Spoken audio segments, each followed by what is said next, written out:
Bismillahir-Rahmanir-Rahim. Em nome de Alá, o Clemente, o Misericordioso. Olá! Há quanto tempo não nos vemos, não é mesmo? Há algumas semanas. Normalmente eu estou gravando esses vídeos, eu faço alguns vídeos juntos e aí depois eu coloco eles para vocês durante as semanas. Eu gravo alguns vídeos e depois coloco para vocês durante a semana. Pois bem, esse vídeo eu resolvi fazer algo novo, que é o comentando comentários, que é algo muito comum aqui dentro do YouTube. Muitas pessoas fazem esse tipo de vídeo, dos seus comentários nos vídeos. Vocês vão ver que, como é a primeira vez que eu faço esse tipo de vídeo, eu coloquei alguns comentários bem antigos aqui, já tem 2 anos já que ele está aqui, mas eu resolvi colocar ele para que fique com resposta e tudo. E a partir de agora, se vocês quiserem colocar a partir desse vídeo aqui mais comentários e tudo, para eu responder numa próxima vez, vocês sempre podem colocar, que eu vou tentando responder à medida do possível aqui, que eu for fazendo esse tipo de vídeo para vocês, tudo bem? Então vamos lá. Eu escolhi 6 comentários, né, para não ficar um vídeo muito longo, 6 comentários aqui. E uma coisa é bem clara que eu queria deixar claro, é assim, eu não gosto muito de fazer esse tipo de vídeo porque tem muita questão de briga de religião aqui e tal, e eu não quero aqui ficar fazendo assim, eu quero só tirar uma sardinha de um aquário e pôr em outro, né? Eu não quero que as pessoas só fiquem mudando de religião e tudo.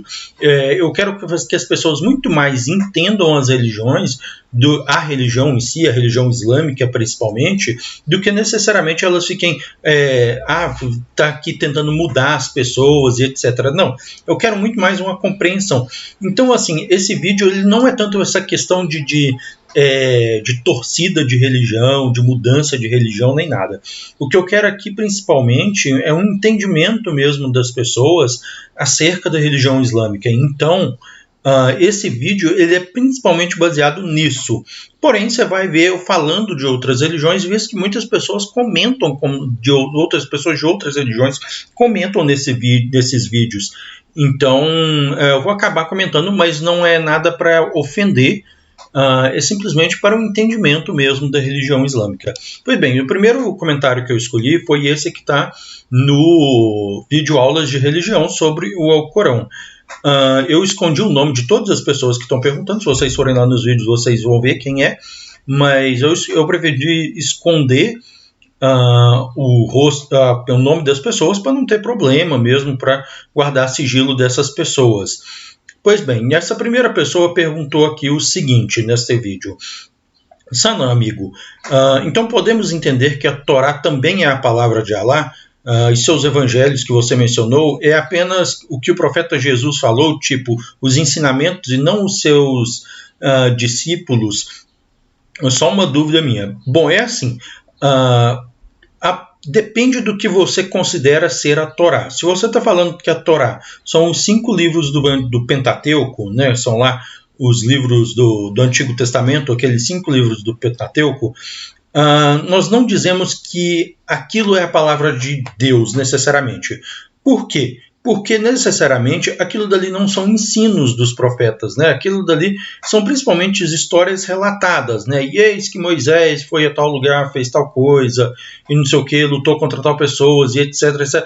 Nós cremos que a Torá, o Evangelho, eles são principalmente as coisas que foram ditas pelos profetas, os ensinamentos desses profetas. Esses ensinamentos, eles são relatados nos livros, né? Eles são relatados tanto nesse Pentateuco como nos evangelhos das pessoas. Só que esses ensinamentos foram tão deturpados, eles são tão mudados, que eles não necessariamente mostram aquilo que realmente as pessoas ensinaram, né? E aí isso liga à próxima pergunta desse nosso amigo aqui também, no mesmo vídeo, ele colocou: como acreditar nos evangelhos de Jesus, visto que a sua mensagem retrata que Jesus era filho de Deus? E aí eu não acredito nisso, né? Ele falou isso porque nós muçulmanos não acreditamos que Jesus seja filho de Deus, porque Deus ele é um ser único e ele não pode ter filhos. Ele não é nem isso. Colocar um filho para Deus é limitar o poder de Deus. Só que o grande problema do Evangelho não é apenas isso, né? Ele não é somente essa questão de limitar o poder de Deus, né, que nós acreditamos que Jesus jamais teria pregado esse tipo de coisa, de limitando o poder de Deus, e que... mas sim, o Evangelho ele é uma questão em que ele foi muito deturpado. Primeiro que a Bíblia, né, com os 4 Evangelhos, eles foram montados mais de... assim, primeiro eles foram escritos mais de 100 anos depois que Jesus morreu, e eles foram montados com um significado para algum tipo de pessoa ler e tudo. Então eles foram montados para determinado assunto, para determinada ideia. E aí depois eles escolhem, lá mais ou menos 400 anos depois de Jesus, eles escolhem quais seriam os 4 evangelhos que estariam na Bíblia, porque eles só escolheram os chamados evangelhos que retratavam a ortodoxia, eles deixavam todos os outros de fora. Então, assim, e ainda assim eles escolheram 4 evangelhos, que cada um conta uma história diferente sobre Jesus, cada um tem vários detalhes que são completamente contraditórios entre as histórias, e aí eles colocaram isso como sendo a Bíblia. Então, por isso nós não acreditamos nisso, né? Porque esse livro está muito deturpado, ele está muito mudado, ele é muito contraditório, então não faz tanto sentido para nós acreditarmos num livro assim, é muito difícil para nós. Pois bem, agora vamos para o próximo comentário, que esse já não tem tanto a ver com a ideia dos livros da religião. Esse foi tirado do vídeo que eu falo sobre as diferenças doutrinárias entre xiitas e sunitas. A pessoa perguntou: gostaria de saber por que os muçulmanos odeiam tanto os judeus.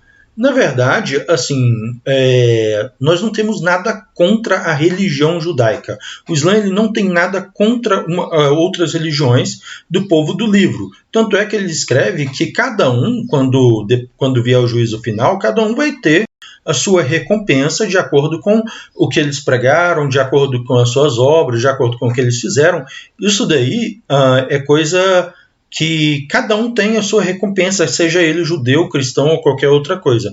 O que nós temos contra não é contra os judeus, mas sim contra o sionismo, que é uma criação do final do século XIX e que acabou levando à morte a milhares de pessoas, principalmente muçulmanos, na região da Palestina, e que por causa disso, por causa desse sionismo, por causa de toda essa morte e sofrimento que ele levou, nós nos posicionamos contra esse tipo de ação, esse tipo de sionismo, né? Esse tipo de ideia. Como o sionismo ele é intimamente ligado aos judeus, logicamente nem todos os judeus são sionistas, né? Nós não gostamos do sionismo e não dos judeus. Os judeus são pessoas que são do povo do livro e tem todo o respeito dentro da religião islâmica. Há várias histórias do profeta Muhammad sallallahu alaihi wasallam que ele ajuda, que ele está do lado dos judeus e tal, e muitos judeus se convertem em religião islâmica no início. Então, assim, não temos nada contra os judeus, nós temos contra o sionismo. Também nesse mesmo vídeo, um pouco mais abaixo, uma pessoa diz, Gálatas 1:8, diz que, né, ele esqueceu de colocar aqui, mas diz que, ainda que desça um anjo dos céus e pregue outro evangelho que não seja o que já tem pregado, esse anjo, esse anjo é um anátema, e aí depois, porque como ele não coloca asteriscos, a gente fica bem perdido aqui, né, entre o que ele está querendo falar que é parte da citação e o que ele está querendo falar que é dele. Aí ele diz, né, cuidado que Maomé, será que Maomé foi realmente um Deus? Na verdade, assim, né, nenhum muçulmano acredita que Muhammad foi Deus. Isso daí é uma loucura dele. E agora, o que eu acho mais interessante é que, principalmente os evangélicos, né, como eles não acreditam na tradição, eles tentam interpretar a Bíblia ao pé da letra, eles tentam interpretar a Bíblia pelo que está dizendo ali, mas sem conhecer a história que está por trás daquilo. Porque, lógico, como eles não aceitam a tradição, eles não vão entender a história que está por trás disso. E a Bíblia ela é escrita num contexto, ela é escrita num porquê, né? Cada carta de Paulo e tal, ele é escrito num contexto porque aconteceu. Esse contexto é a tradição que está por trás dessa ideia, desse porquê que ela foi escrita. E a carta de Gálatas, né, ela é escrita porque naquele local que moravam esses Gálatas e tudo, tinha ido pessoas pregarem coisas sobre coisas diferentes do que eles estavam ensinando, do que os cristãos do lugar já estavam ensinando, e estavam se dizendo cristãos.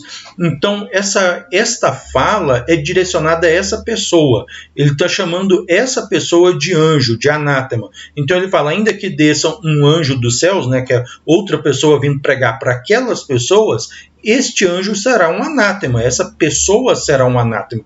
Ele não está falando que se qualquer profeta, qualquer pessoa que está dizendo que coisas novas e não sei o que, ele é um anátema. Não, ele está falando daquela pessoa em si.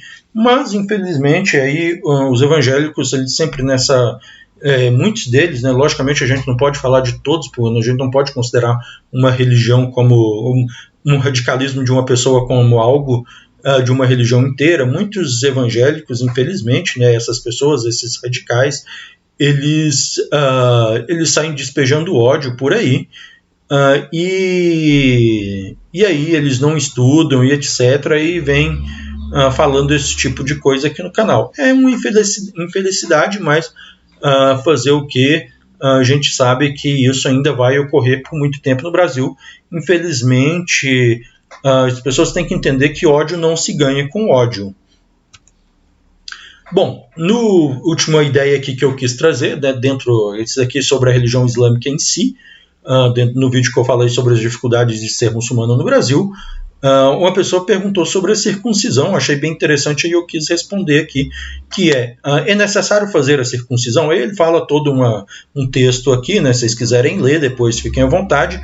E aí depois ele fala no final assim, me falaram que se for prejudicial, né, fazer a circuncisão, não é necessário. É verdade? Na verdade é que é assim, a circuncisão ela não é algo obrigatório, né?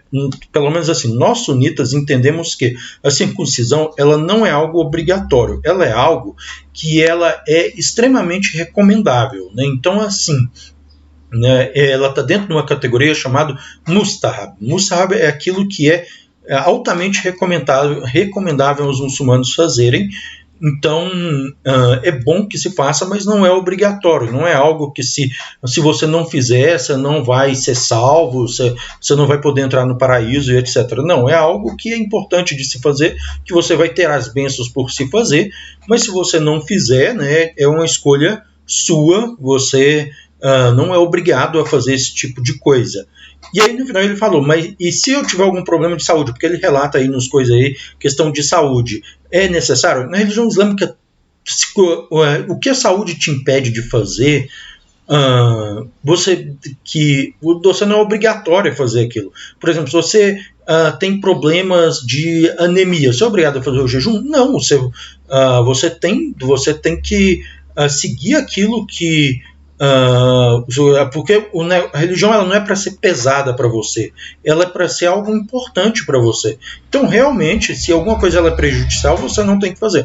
A única coisa que só tem duas coisas que você tem que fazer dentro da religião islâmica, que é extremamente obrigatório, que é acreditar que Deus é só um e que Muhammad é seu profeta, isso é o chamado Tawhid, e fazer as suas orações diárias. Isso daí, nem que seja deitado, dormindo, se você não conseguir mexer um músculo do seu corpo, você tem que fazer. Isso daí são as duas únicas coisas da religião que são obrigatórias.